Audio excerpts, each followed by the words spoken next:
O vento quente cortava o terreiro da fazenda Santo Antônio como uma lâmina invisível, levantando redemoinhos de poeira vermelha que dançavam entre os cascos dos cavalos amarrados ao mourão central. Era uma tarde de setembro no sertão antigo, daquelas em que o sol parecia punir a terra por algum pecado esquecido. No alto da varanda de madeira maciça, sob a sombra rala de um alpendre carcomido pelo tempo, estava ele, Coronel Augusto Pereira, o homem mais poderoso daquelas terras, sentado numa cadeira de balanço que rangia a cada movimento, com os olhos cobertos por uma faixa de pano branco amarrada na nuca. Cego. Completamente cego há 3 longos anos. Ninguém sabia ao certo como tinha acontecido. Uns diziam que foi um acidente com pólvora durante a marcação do gado. Outros juravam que o coronel tinha olhado diretamente para o sol num dia de fúria, desafiando o próprio Deus depois da morte da esposa. Mas a verdade, essa ninguém conhecia, porque Augusto não falava sobre aquilo. Não falava de quase nada. Vivia trancado no seu mundo de trevas, comandando a fazenda através da voz rouca e autoritária que fazia até os homens mais valentes tremerem. Mas por dentro, onde ninguém via, ele estava morrendo. Morrendo de solidão, de tristeza, de uma angústia que roía como ferrugem. Foi então que ela chegou. Dona Helena, a enfermeira contratada pela família para cuidar do coronel. Era uma mulher de meia idade, magra como um galho seco, com mãos calejadas e um rosto marcado pelas cicatrizes da vida. Vinha de longe, de um vilarejo esquecido nas montanhas, e trazia consigo apenas uma mala de couro surrado e um olhar firme que parecia não se intimidar com nada. Desde o primeiro dia, ela tratou o coronel não como um senhor todo-poderoso, mas como um homem comum. Não baixava a cabeça quando ele gritava, não tremia quando ele esmurrava a mesa. Apenas cumpria seu trabalho com uma paciência inabalável. No início, Augusto a desprezava. Recusava os remédios que ela oferecia, cuspia a comida que ela preparava, xingava seu nome com palavras que fariam um padre corar. Mas Helena não se abalava. Continuava ali, todos os dias, às 6 da manhã, com o mesmo tom de voz calmo, a mesma firmeza nas mãos ao trocar seus curativos, a mesma serenidade ao guiá-lo até a cadeira de balanço na varanda. E aos poucos, sem que ele percebesse, algo começou a mudar. Numa tarde, após semanas de silêncio hostil, Augusto quebrou o mutismo. "Por que você não vai embora?" perguntou com a voz rouca, ainda carregada de raiva, mas com um fio de curiosidade que ele não conseguiu esconder. Helena parou de arrumar os travesseiros e respondeu sem olhar para ele. "Porque eu vim aqui para fazer um trabalho, e eu não deixo o trabalho pela metade." A resposta foi simples, mas carregava uma dignidade que o coronel não esperava encontrar numa mulher pobre como ela. Os dias se arrastavam devagar naquela fazenda perdida no meio do nada. O coronel continuava a resmungar, a reclamar da comida, da temperatura, do barulho das galinhas no terreiro. Mas Helena percebia as mudanças sutis. Ele começou a perguntar sobre o clima, sobre os sons que ouvia, sobre o cheiro do café que ela preparava pela manhã. Eram perguntas pequenas, quase tímidas, como se ele estivesse reaprendendo a se conectar com o mundo através dos sentidos que lhe restavam. Certa manhã, enquanto Helena trocava as faixas que cobriam os olhos do coronel, ele segurou o pulso dela com força. Não era um gesto violento, mas firme, quase desesperado. "Eu quero que você me descreva algo", disse ele com a voz trêmula. Helena esperou em silêncio, sentindo o coração bater mais forte. "Descreva meu rosto", pediu o coronel. E pela primeira vez desde que ela chegara, havia vulnerabilidade naquele pedido. "Eu não me vejo há 3 anos. Não sei mais quem eu sou. Não sei se ainda sou um homem ou apenas um fantasma andando por essa casa." Helena sentiu um nó na garganta. Ela havia cuidado de muitos doentes ao longo da vida, mas nunca tinha visto tanta dor concentrada numa única frase. Devagar, ela soltou o pulso que ele segurava e se sentou na beira da cama. "Eu vou descrever", disse ela com voz firme. Mas o senhor precisa prometer que vai me ouvir até o fim, sem interromper. Augusto assentiu, tenso, esperando palavras que descrevessem rugas, cicatrizes, a decadência do tempo. Mas o que veio em seguida foi algo que ele jamais esperaria ouvir. O senhor tem o rosto de um homem que sofreu muito, começou Helena, com a voz pausada, escolhendo cada palavra como quem escolhe pedras para construir uma ponte. Tem marcas fundas ao redor da boca, não de velhice, mas de quem apertou os dentes tantas vezes para não gritar de dor que a carne ficou vincada. O senhor tem uma cicatriz pequena acima da sobrancelha direita. Deve ter sido de criança, talvez brincando com os irmãos ou caindo de alguma árvore. E tem outra, maior, no lado esquerdo do queixo. Essa sim de homem feito, de briga ou de queda de cavalo. Augusto ouvia em silêncio absoluto, a respiração presa, as mãos crispadas sobre os joelhos. Mas o que mais marca no rosto do senhor?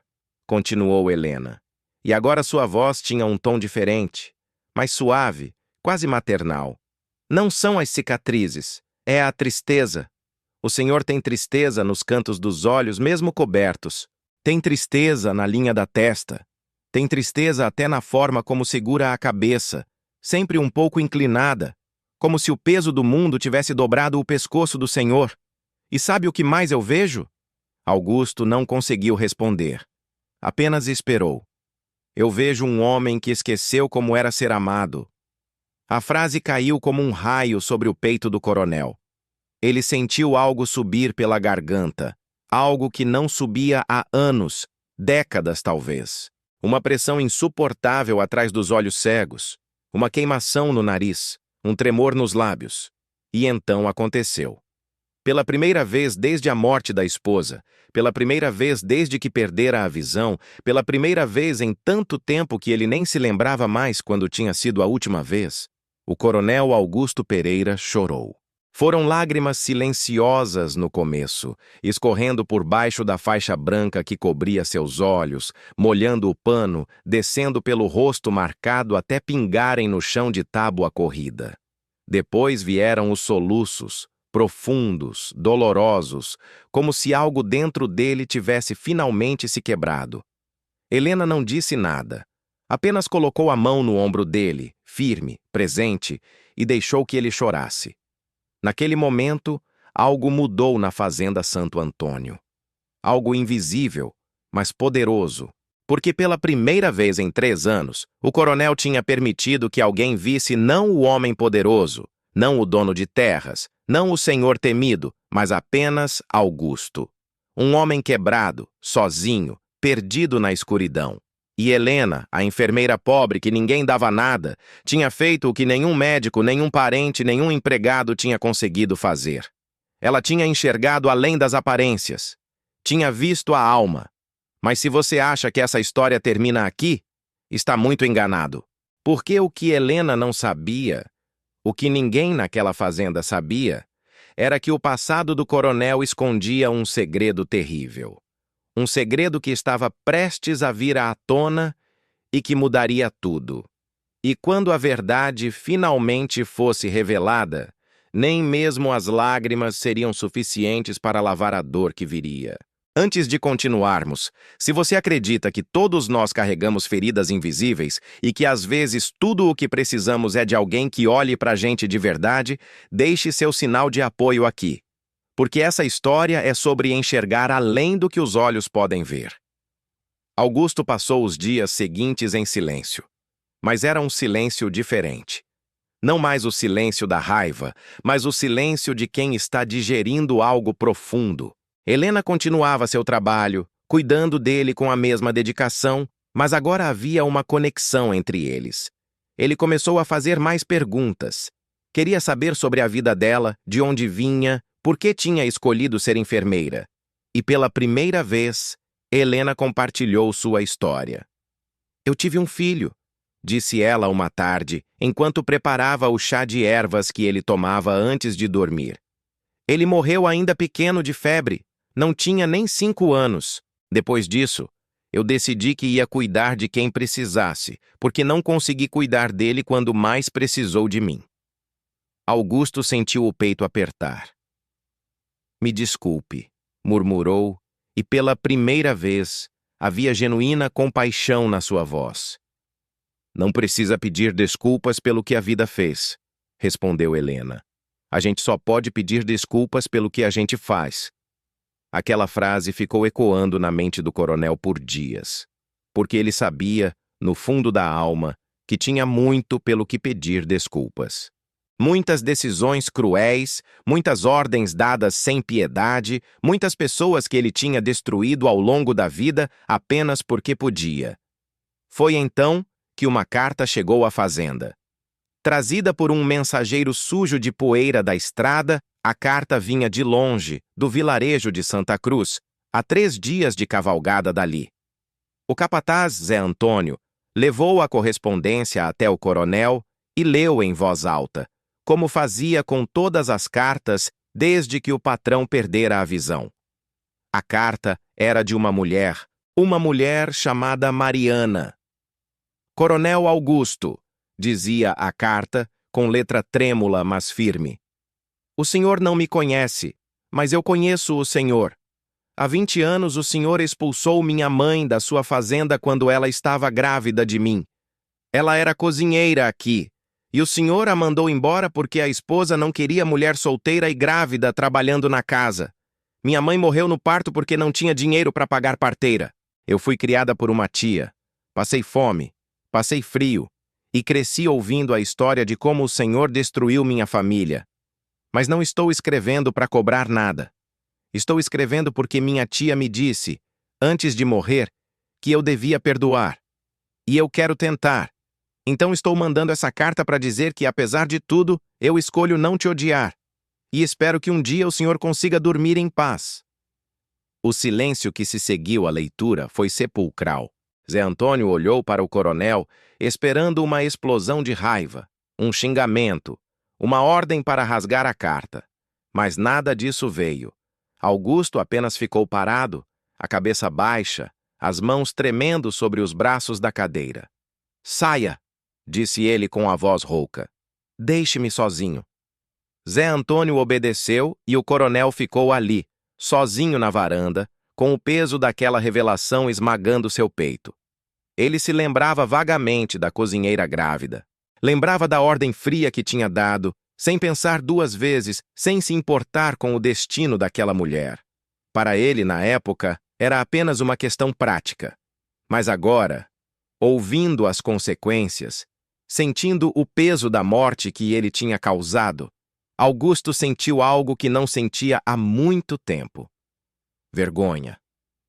Quando Helena chegou para o cuidado da noite, ela encontrou o coronel ainda na varanda, imóvel, com o rosto virado para onde imaginava que o sol estava se pondo. O senhor não comeu nada hoje, disse ela, preocupada. Precisa se alimentar. Helena, disse ele com a voz quebrada. Eu sou um homem ruim. Ela parou, surpresa com a confissão. Por que o senhor diz isso? E então Augusto contou. Contou sobre a carta, sobre a cozinheira, sobre a morte, sobre a culpa que agora o devorava. Contou com a voz embargada, com as mãos tremendo, com a vergonha de quem finalmente enxerga os próprios erros, mesmo sem ter olhos para ver. Helena ouviu tudo em silêncio. Quando ele terminou, ela suspirou fundo. O senhor foi cruel, disse ela sem rodeios. Não vou mentir e dizer que não foi. Mas a questão não é o que o senhor foi. É o que o senhor vai ser daqui para frente. Como eu conserto isso? Perguntou Augusto desesperado. Como eu conserto uma vida que eu destruí há 20 anos? O senhor não conserta o passado, respondeu Helena. Mas pode mudar o presente. E pode começar encontrando essa moça e pedindo perdão. De verdade. Não com dinheiro, não com terras. Com palavras. Com reconhecimento da dor que o senhor causou. Augusto ficou em silêncio por um longo tempo. Depois, assentiu devagar. Você está certa, disse ele. Eu preciso fazer isso. Eu preciso ir até ela. E foi assim que, na manhã seguinte, O coronel Augusto Pereira, cego, orgulhoso, poderoso, mandou selar 2 cavalos e preparar uma carroça. Ele iria até Santa Cruz. Iria encontrar Mariana e iria, pela primeira vez na vida, pedir perdão de verdade. Mas o que ele não sabia era que essa jornada revelaria muito mais do que ele imaginava. Porque às vezes, quando a gente finalmente decide encarar os próprios erros, o universo nos coloca cara a cara com verdades ainda mais dolorosas. E a verdade que esperava o coronel na estrada era de tirar o fôlego. A viagem até Santa Cruz foi longa e penosa. O sol de setembro castigava sem piedade e a estrada de terra batida parecia não ter fim. Augusto ia na carroça conduzida por Zé Antônio, com Helena sentada ao seu lado, insistindo em acompanhá-lo apesar dos protestos iniciais dele. "O senhor não vai sozinho", tinha dito ela com firmeza. "Se vai pedir perdão, vai precisar de alguém que veja por você." E ele não teve forças para discutir.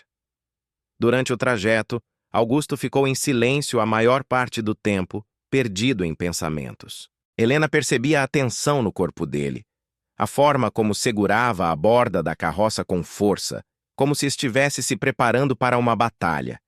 E, de certa forma, estava. Uma batalha contra si mesmo. No segundo dia de viagem, pararam numa venda à beira da estrada para descansar os cavalos e comprar mantimentos. Era um lugar pequeno, de paredes de adobe e teto de palha, com algumas mesas de madeira tosca, onde viajantes paravam para beber cachaça e trocar notícias. Zé Antônio ajudou o coronel a descer da carroça e o guiou até uma mesa na sombra.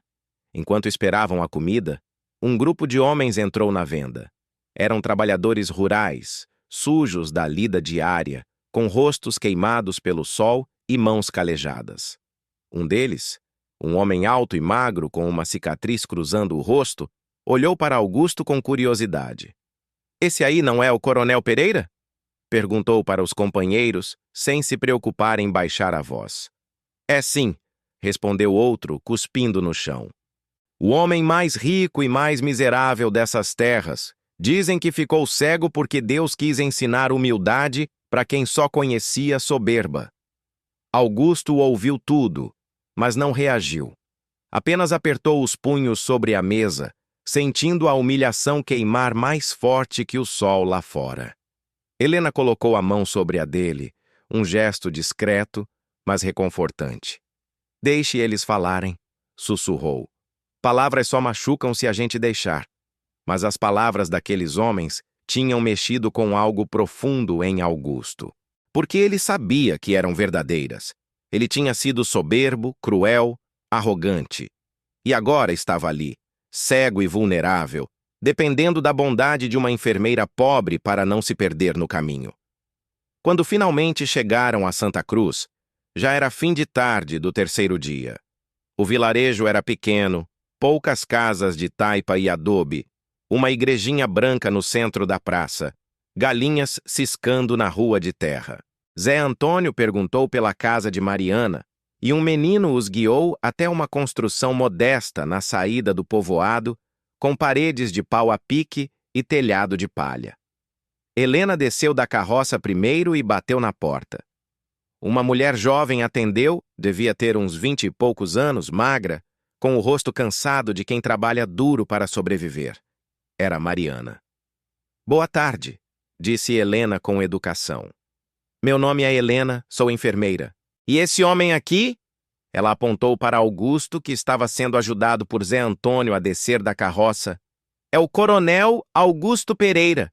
Ele recebeu sua carta e veio aqui para falar com a senhorita." O rosto de Mariana mudou na mesma hora. A expressão de curiosidade deu lugar à desconfiança, depois à raiva. "Ele veio aqui para quê?" perguntou com a voz dura. "Para me oferecer dinheiro e achar que isso apaga o que fez com minha mãe?" "Não", disse Augusto, a voz firme apesar do cansaço. "Vim aqui para pedir perdão." Mariana ficou em silêncio, olhando para aquele homem cego, curvado, tão diferente da imagem do coronel poderoso que ela tinha imaginado a vida toda. Ela pensou em mandar ele embora, em cuspir no chão e fechar a porta na cara dele. mas algo na postura dele, na vulnerabilidade daquele homem que tinha viajado 3 dias só para chegar até ali, a fez hesitar. Entre, disse ela finalmente abrindo a porta. Mas não espere que eu facilite as coisas para o senhor. Eles entraram na casa simples, com chão de terra batida e poucos móveis. Mariana indicou um banco de madeira para Augusto sentar e ele obedeceu, guiado por Helena.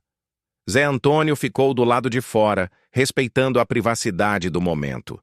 Eu sei o que o senhor fez, começou Mariana, ainda de pé, os braços cruzados numa postura defensiva. Sei que expulsou minha mãe grávida, sem dinheiro, sem nada. Sei que ela morreu me tendo porque não tinha como pagar ajuda. Sei que eu cresci sem mãe por causa do senhor. E o senhor sabe o que é crescer sem mãe num lugar como esse? Augusto balançou a cabeça devagar. Não sei, admitiu com a voz baixa. Mas posso imaginar. Não, não pode, cortou Mariana, a voz subindo.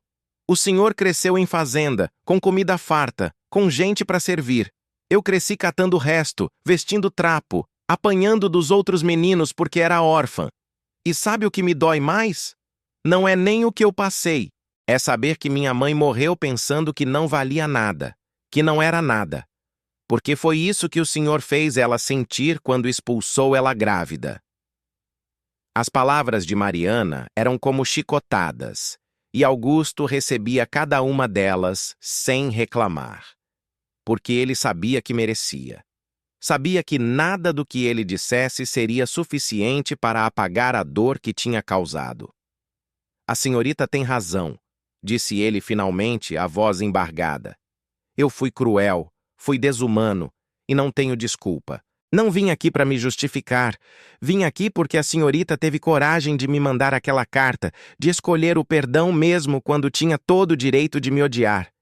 E eu queria dizer, olhando na sua direção mesmo sem ver seu rosto, que eu sinto muito. Do fundo da minha alma, eu sinto muito. Mariana sentiu os olhos arderem. Ela tinha se preparado para gritar, para xingar, para descarregar anos de raiva. Mas a humildade daquele homem cego, quebrado, pedindo perdão de verdade, desarmou sua fúria. Por que o senhor ficou cego? Perguntou ela de repente, a voz mais suave. Augusto suspirou fundo. Foi um acidente, uma explosão na marcação do gado. Mas tem dias que eu acho que foi castigo. Castigo por todas as vezes que eu vi gente sofrendo e virei a cara.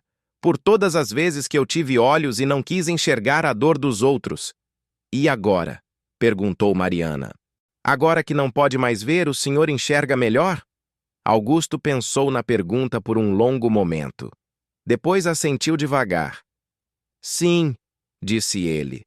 Agora eu enxergo melhor, porque aprendi a ver com o coração, e o coração vê o que os olhos muitas vezes ignoram.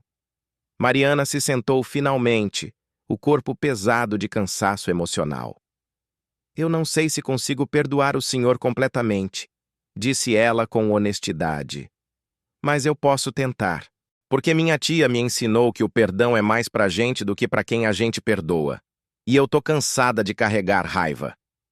Eu não mereço seu perdão, disse Augusto. Mas agradeço pela chance de pelo menos tentar merecer um dia. Helena, que tinha ficado em silêncio o tempo todo observando a cena, sentiu uma lágrima escorrer pelo rosto. Ela estava vendo algo raro, algo precioso. Estava vendo 2 seres humanos feridos, tentando se curar através da verdade e da humildade. Mariana se levantou e foi até um baú velho no canto da casa. De lá tirou uma fotografia amarelada pelo tempo. Essa é minha mãe, disse ela, entregando a foto para Helena, já que Augusto não podia ver. O nome dela era Rosa, Rosa da Silva, e ela era bonita, trabalhadora e merecia ter vivido mais. Helena olhou para a foto. Via uma mulher jovem, de sorriso tímido, olhos doces, segurando um ramalhete de flores silvestres. Ela era muito bonita, disse Helena, descrevendo a foto para Augusto. E pelos olhos dela dá para ver que era uma pessoa boa. Era, confirmou Mariana. Era boa demais para esse mundo cruel. Augusto sentiu a garganta apertar. Se eu pudesse voltar no tempo, começou ele. Mas não pode, interrompeu Mariana. Ninguém pode. A gente só pode seguir em frente e tentar ser melhor. A senhorita é sábia, disse Augusto. Mais sábia do que eu já fui em toda a minha vida. Eles ficaram conversando por mais algum tempo. Mariana contou sobre a vida dela, sobre os trabalhos que fazia para sobreviver, sobre os sonhos que tinha de um dia ter uma casa melhor, talvez até estudar. Augusto ouviu tudo com atenção, e quando ela terminou, ele fez uma proposta. Eu não posso trazer sua mãe de volta, disse ele. Mas posso ajudar a senhorita a ter a vida que ela gostaria que você tivesse. Não é pagamento, não é compra de perdão. É reconhecimento de uma dívida que nunca vai ser totalmente paga. Mariana ficou em silêncio, avaliando a oferta. Eu aceito ajuda para estudar, disse ela finalmente. Mas não quero nada mais. Não quero terras, não quero dinheiro fácil. Só quero uma chance de ser alguém na vida, do meu próprio esforço. Então é isso que a senhorita vai ter, prometeu Augusto. Quando eles saíram da casa de Mariana, já era noite. O céu estava estrelado e uma brisa fresca finalmente tinha aliviado o calor do dia. Augusto estava exausto, mas havia uma paz no peito dele que não sentia há anos. Obrigado, disse ele para Helena enquanto voltavam para a carroça. Por quê? Perguntou ela. Por me ensinar a enxergar, respondeu ele. Por me mostrar que, mesmo cego, eu ainda posso ver o que importa de verdade. Helena sorriu. O senhor já tinha isso dentro de si, coronel. Só precisava de alguém para lembrar. Mas a jornada ainda não tinha acabado. Porque na volta para a fazenda, algo aconteceria que testaria tudo o que Augusto tinha aprendido. Algo que revelaria se a transformação dele era real ou apenas um momento passageiro de remorso. E quando esse momento chegasse, nem mesmo Helena saberia se o coronel seria forte o suficiente para fazer a escolha certa. Nessa terra sem lei, a honra vale mais que ouro. Se você estivesse no lugar dele, teria tido coragem de ir até o fim e enfrentar o passado? Comente, eu teria ou eu não teria, porque essa história está longe de acabar. A viagem de volta para a fazenda Santo Antônio foi mais leve que a ida. Augusto parecia um homem diferente, como se um peso tivesse sido tirado de seus ombros. Conversava mais, até ensaiou um sorriso quando Helena contou uma história engraçada sobre sua infância. Mas a paz duraria pouco. No segundo dia de viagem, ao passarem por uma estrada secundária que cortava uma propriedade vizinha, a carroça teve que parar. Um grupo de homens a cavalo bloqueava o caminho. Eram 4, todos armados, com lenços cobrindo parte dos rostos. Zé Antônio segurou firme as rédeas, tenso. Quieto, velho, disse o que parecia ser o líder, um homem corpulento com voz grave.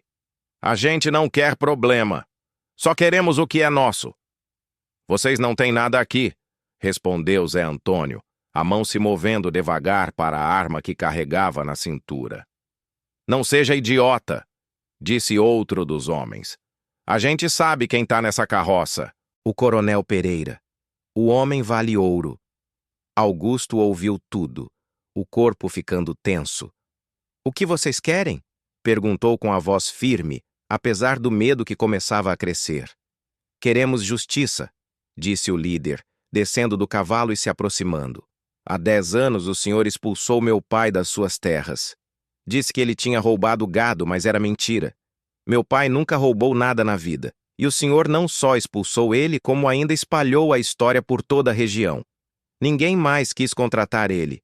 Meu pai morreu pobre, desgraçado, com o nome sujo, e tudo por causa do senhor. Augusto sentiu o sangue gelar. Ele se lembrava vagamente do caso. Lembrava da ordem que tinha dado, da certeza que tinha na época de estar certo. Mas agora, ouvindo o outro lado da história, a dúvida corroeu sua convicção. Eu não sabia que tinha sido injusto, disse ele, a voz falhando. Claro que não sabia, cuspiu o homem. Gente como o senhor nunca sabe. nunca se importa em saber. Para vocês, a gente é só peça que se troca quando não serve mais. Helena se levantou, corajosa apesar do medo. Ele não é mais aquele homem, disse ela com firmeza. Ele mudou. Tá tentando consertar os erros. Mudou? Riu o homem com amargura. Coronel, o senhor acha que um pedido de desculpas apaga anos de sofrimento? Augusto respirou fundo. Não, disse ele. Não apaga. Nada apaga. Mas é o que eu tenho para oferecer. Reconhecimento do erro e tentativa de reparação. Se eu estava errado sobre seu pai, peço perdão. De coração. E se houver algo que eu possa fazer para limpar o nome dele, farei. O homem ficou em silêncio, surpreso com a humildade do coronel. Ele tinha esperado arrogância, negação, talvez até um suborno, mas não esperava humildade genuína. O senhor realmente ficou cego, né? Disse ele, a voz mais baixa. Fiquei, confirmou Augusto, e foi a melhor coisa que me aconteceu, porque me forçou a parar de ver o mundo como eu queria que fosse e começar a sentir como ele realmente é. O homem olhou para os companheiros indeciso. Um deles disse, vamos deixar ele ir. Não adianta nada a gente se vingar de um cego. Não é vingança, é covardia. Depois de um momento tenso, o líder concordou. Vão embora, disse ele, voltando para o cavalo. Mas se o senhor realmente quer consertar as coisas, comece procurando a viúva do meu pai e pedindo perdão. O nome dela é Dona Alzira. Mora em Pedras Altas. Eu irei, prometeu Augusto. Tem minha palavra. Os homens se afastaram e a carroça seguiu viagem. Mas o coração de Augusto estava disparado. Quantas outras pessoas ele tinha destruído? Quantos outros Marianas? Quantos outros filhos de Alzira havia espalhados pelo sertão, carregando dor e raiva por causa das decisões cruéis que ele tinha tomado? Senhor está bem? Perguntou Helena preocupada. Não, disse ele com honestidade brutal. Não estou, porque eu tô percebendo que passei a vida toda sendo um monstro e achando que era um rei. O senhor não é um monstro, disse Helena firmemente. Monstros não mudam, monstros não sentem remorso. O senhor é um homem falho, que errou muito, mas que está tentando acertar, e isso conta. Eles chegaram à fazenda Santo Antônio ao entardecer do terceiro dia.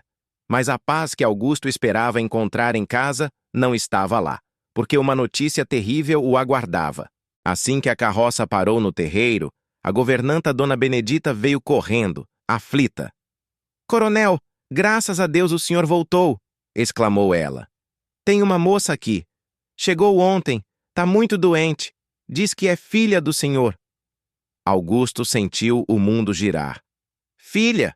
Eu não tenho filha. Ela diz que tem.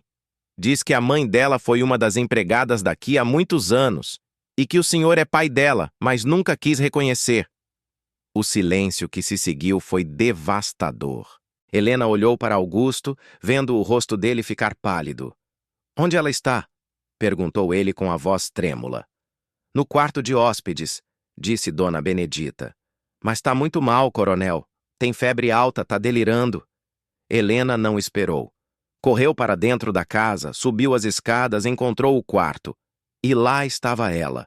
Uma moça jovem, devia ter uns 20 anos, magra demais, com o rosto ardendo em febre, os lábios rachados, o corpo trêmulo. Ao lado da cama, uma trouxa velha com poucas roupas e uma carta dobrada.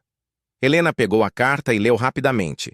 Era de uma mulher chamada Josefa, escrita anos atrás, contando que estava grávida do coronel, que ele tinha se recusado a reconhecer a criança, que ela estava indo embora, mas queria que um dia a filha soubesse quem era o pai.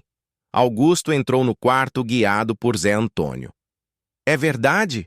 Perguntou Helena, a voz dura.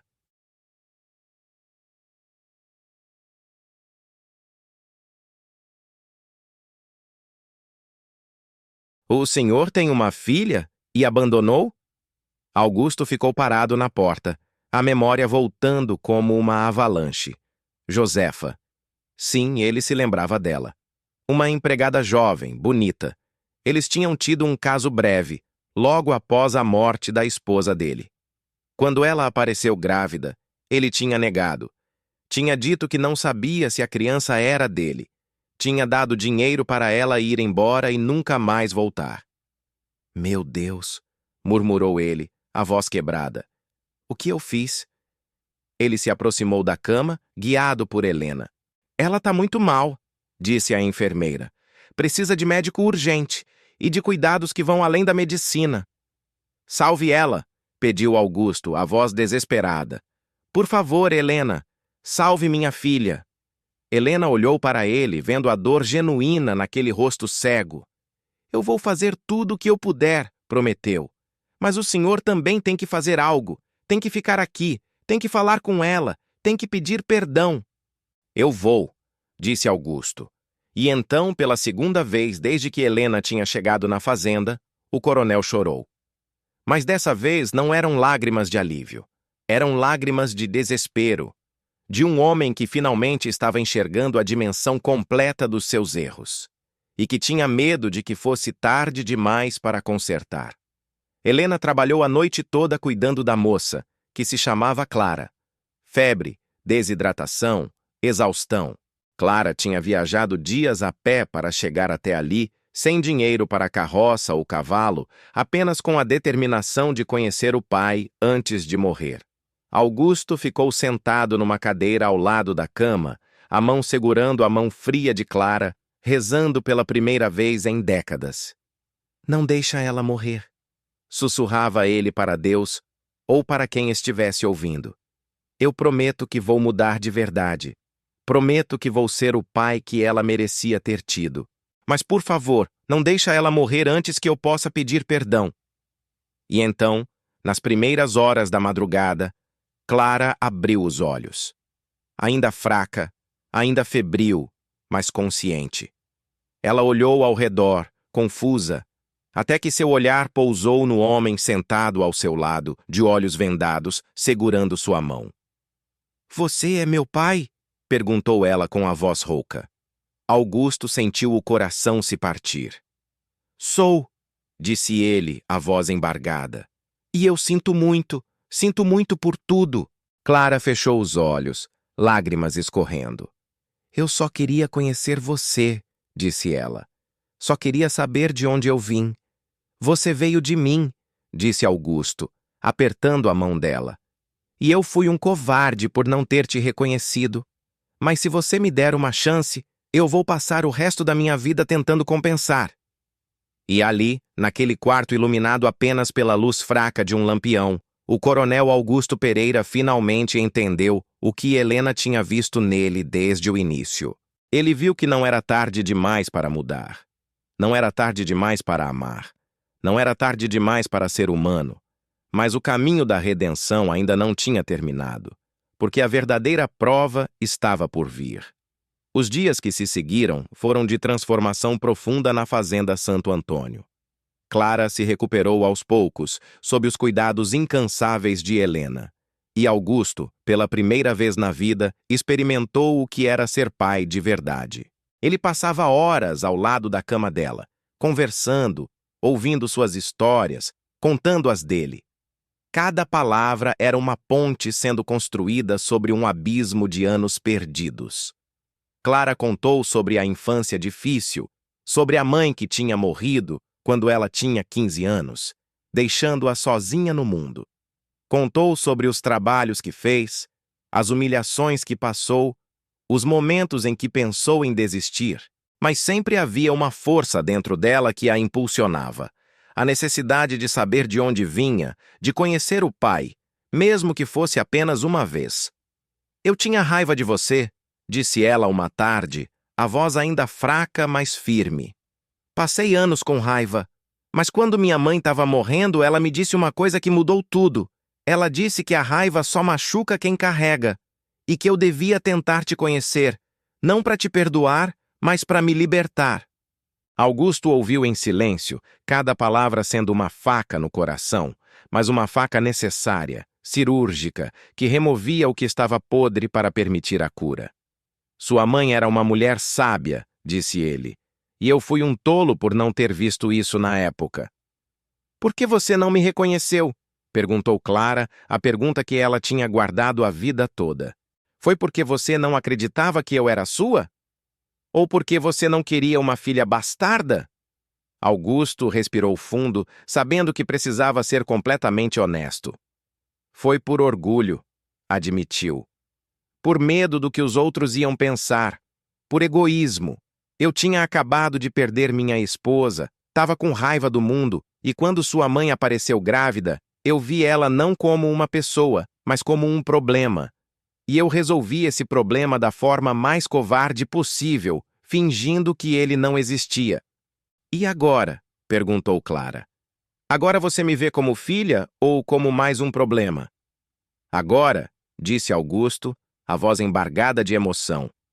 Eu vejo você como a maior dádiva que a vida me deu, como uma última chance de fazer algo certo, como a prova de que mesmo um homem cego e cheio de erros pode aprender a enxergar. Clara sentiu as lágrimas escorrerem. Ela tinha vindo até ali esperando confronto, esperando rejeição mais uma vez, ou no máximo, uma compensação financeira que ela não queria.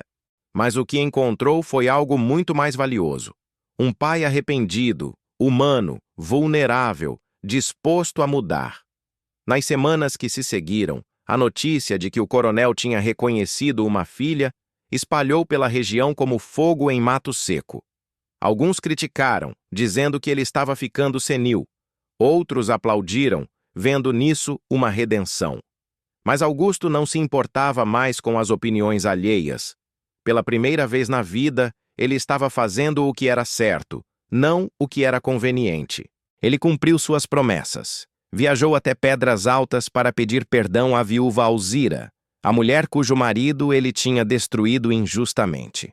A conversa foi difícil, dolorosa, mas necessária. Dona Alzira chorou, gritou, desabafou anos de dor. E Augusto recebeu tudo sem se defender, porque sabia que ela tinha direito a cada palavra de raiva. No final, ela não disse que perdoava, mas disse que tentaria. E isso, para Augusto, já era mais do que ele merecia.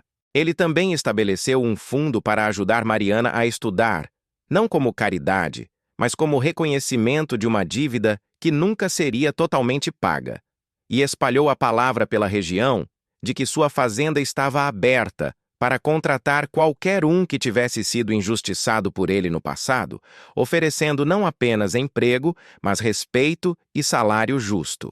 Alguns aceitaram, outros cuspiram no chão e foram embora. Augusto não os culpava. Sabia que algumas feridas eram profundas demais para cicatrizar com palavras. Uma tarde, já no final do ano, Augusto estava na varanda como de costume, na sua cadeira de balanço, ouvindo os sons da fazenda. Clara estava sentada ao seu lado, lendo em voz alta um livro que Helena tinha trazido.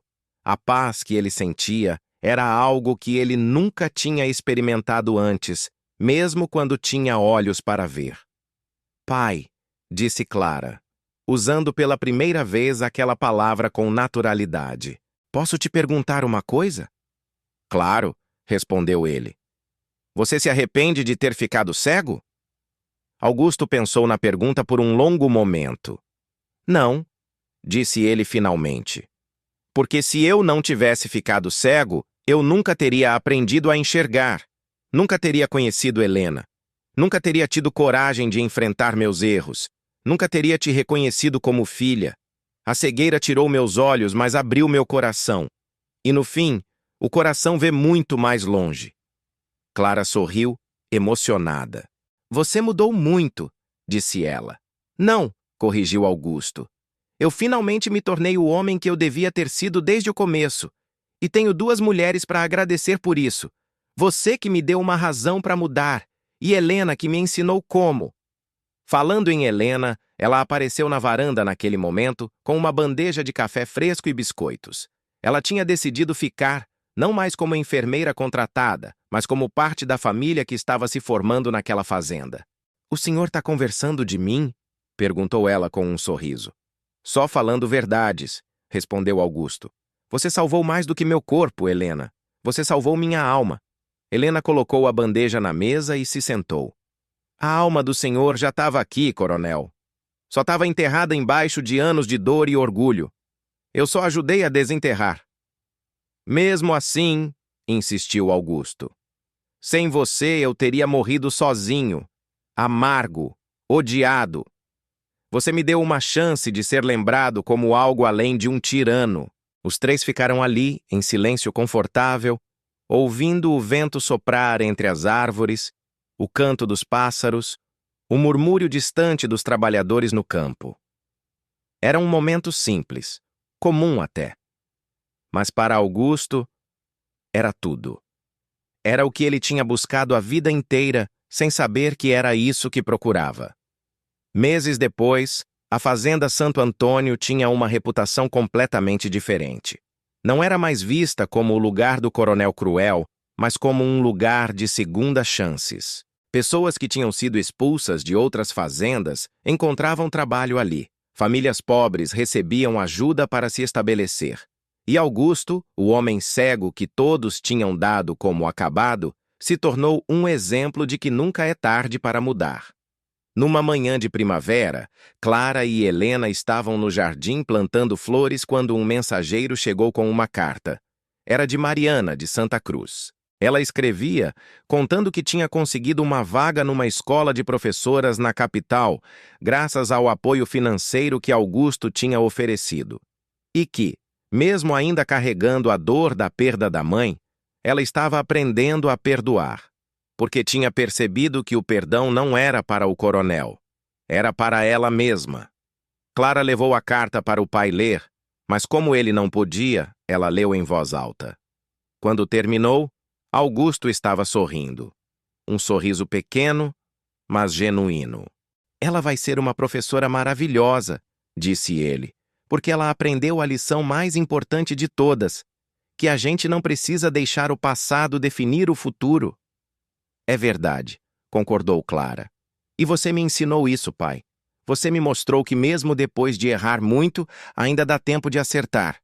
Naquela noite, enquanto a família jantava junta, Augusto, Clara, Helena e alguns dos empregados que tinham se tornado mais do que funcionários tinham se tornado amigos.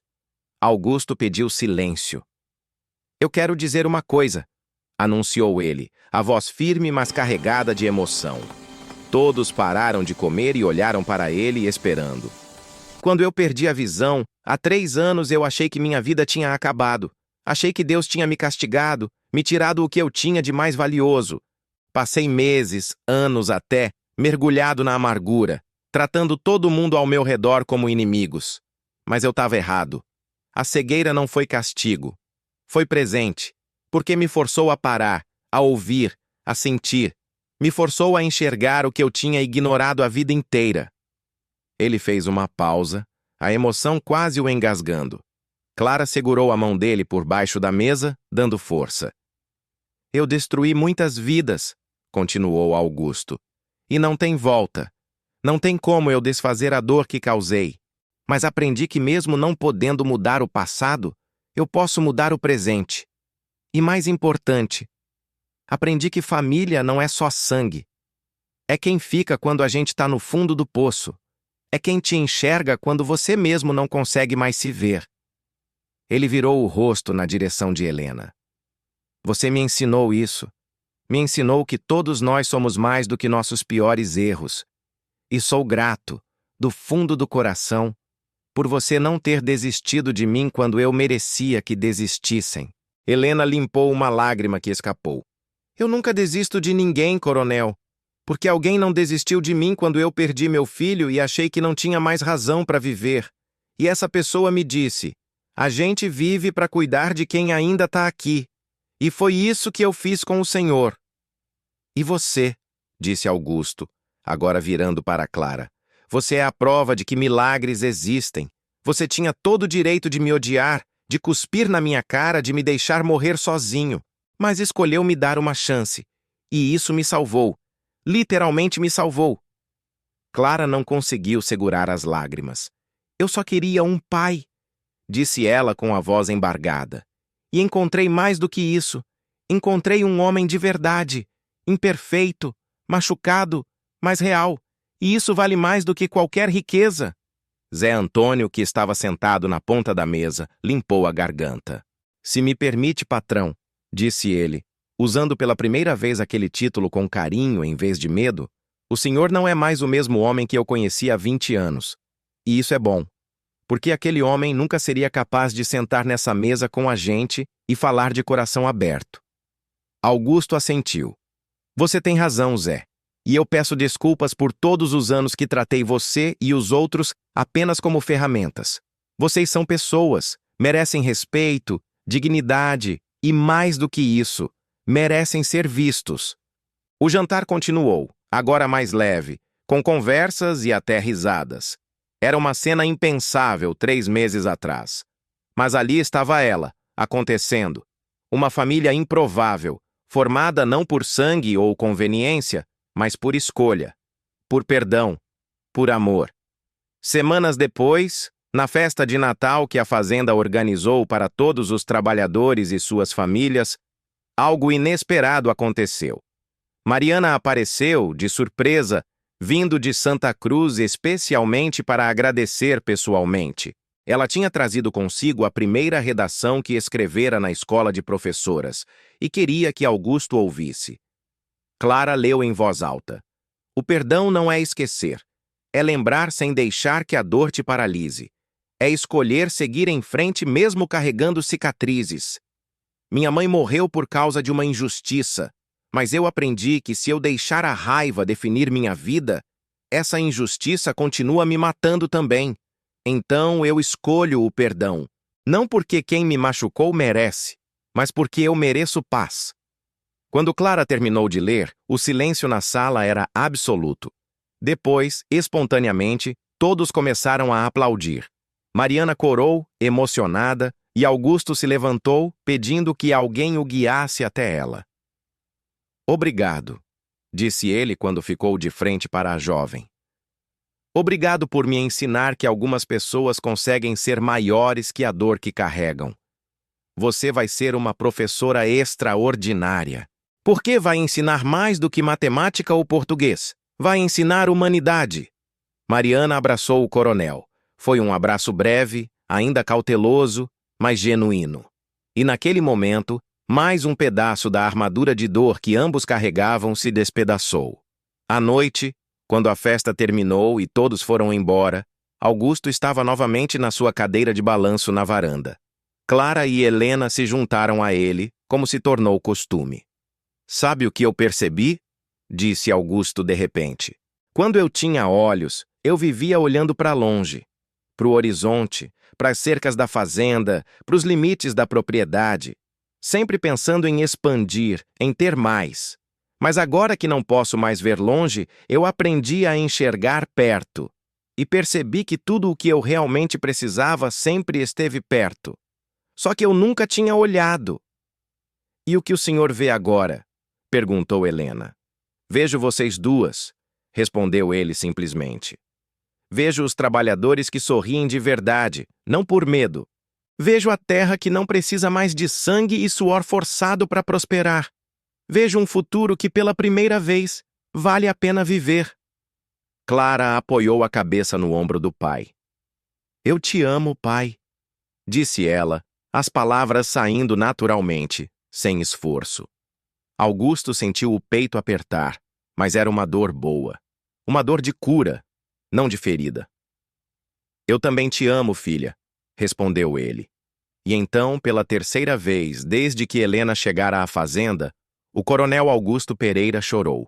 Mas dessa vez não eram lágrimas de dor, nem de desespero, nem de remorso. Eram lágrimas de gratidão. De um homem que tinha sido quebrado até o último pedaço, mas que estava sendo reconstruído, tijolo por tijolo, gesto por gesto, abraço por abraço.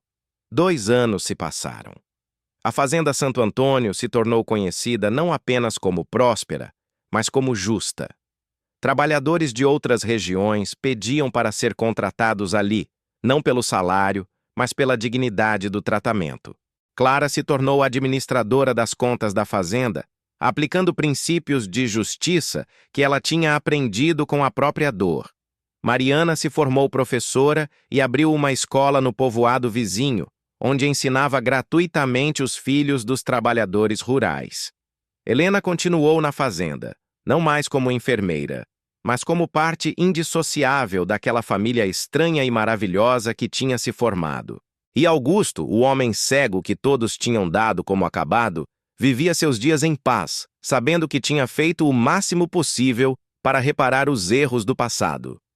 Numa tarde de outono, quando as folhas começavam a cair e o vento trazia um frescor bem-vindo, Augusto chamou Helena para a varanda. "Eu preciso te agradecer uma última vez", disse ele. "Não precisa", respondeu ela com um sorriso. "Já agradeceu 1000 vezes." "Mas eu nunca disse o mais importante", insistiu Augusto. "Nunca disse que você não só me ensinou a enxergar.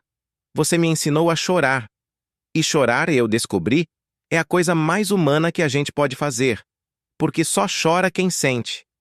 E eu tinha passado tanto tempo sem sentir nada que eu tinha esquecido o que era ser humano." Helena segurou a mão dele, aquelas mãos calejadas de enfermeira encontrando as mãos calejadas de fazendeiro. "O senhor sempre foi humano, coronel, só tinha medo de admitir. Porque ser humano é ser vulnerável, e o senhor tinha aprendido que vulnerabilidade era fraqueza. Mas não é. É a maior força que existe." "Você é sábia, Helena", disse Augusto.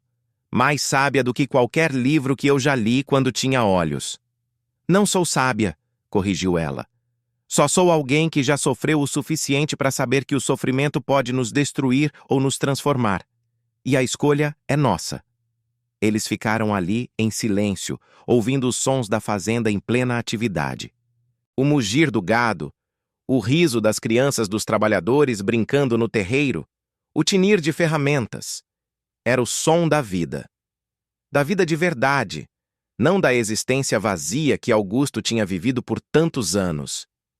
"Sabe", disse Augusto de repente, "quando você me pediu para descrever meu rosto, naquele dia eu esperava ouvir sobre rugas, cicatrizes, velhice, mas você me disse algo muito mais profundo. Me disse que eu tinha tristeza e que eu tinha esquecido como era ser amado. Você estava certa, mas sabe o que mudou?" "O quê?" perguntou Helena. "Se você descrevesse meu rosto hoje, o que você diria?" Helena olhou para ele. Realmente olhou, vendo além das faixas que cobriam os olhos cegos, além das rugas que o tempo tinha aprofundado, além das cicatrizes da vida. "Hoje", disse ela pausadamente, "eu diria que o senhor tem o rosto de um homem em paz. Tem linhas de preocupação ainda, porque a vida não para de desafiar a gente. Mas tem também algo novo, que não tinha antes. O senhor tem leveza nos cantos da boca, como se tivesse reaprendido a sorrir. Tem serenidade na testa, como se tivesse finalmente feito as pazes com o passado. E mais importante, o senhor tem amor.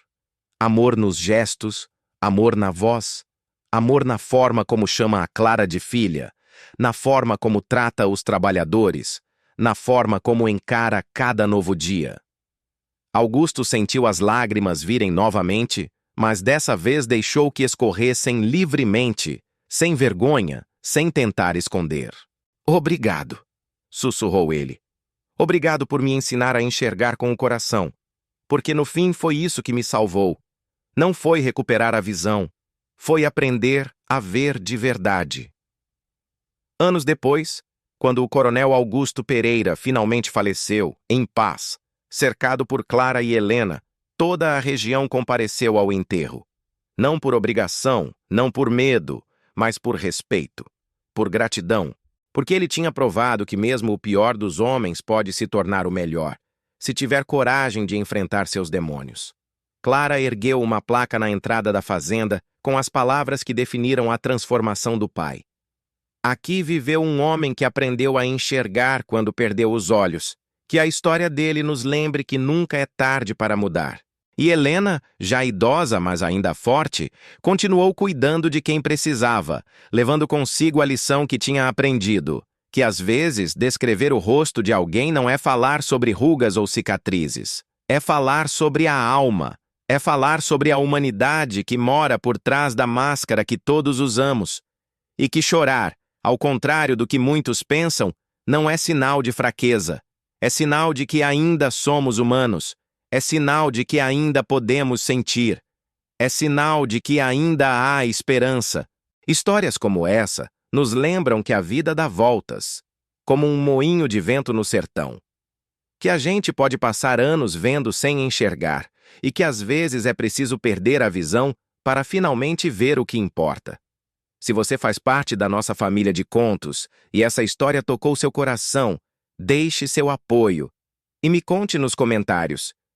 Você já passou por uma transformação profunda na sua vida?